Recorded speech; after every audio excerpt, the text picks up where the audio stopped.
സുരേഷ് ഏട്ടൻ അങ്ങനെ എന്തെങ്കിലും ഡയറ്റ് എന്തെങ്കിലും ഉണ്ടോ? ഒന്നുമില്ല, ഡയറ്റ് ഒട്ടും ഇല്ലാത്ത ഏക ജീവി ഞാനായി ലോകത്ത്. അല്ല, എന്നാലും മമ്മൂക്ക പറയുന്ന കേട്ടിട്ടുണ്ട് സുരേഷ് ഏട്ടാ, ഒരു നടനെ സംബന്ധിച്ച് ശരീരമാണ് അവന്റെ ആയുധം എന്ന്.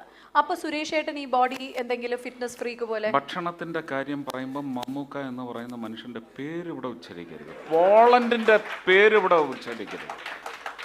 അതൊരു അപൂർവ ജന്മമാണ്. അങ്ങനൊന്നും ലോകത്താർക്കും പറ്റില്ല. വലിയ നടനാണ് മോഹൻലാൽ, മോഹൻലാലിനും പറ്റില്ല അതുപോലെ ആവാൻ. അല്ല, ഇംപോസിബിൾ. അല്ല, മമ്മൂക്കയുടെ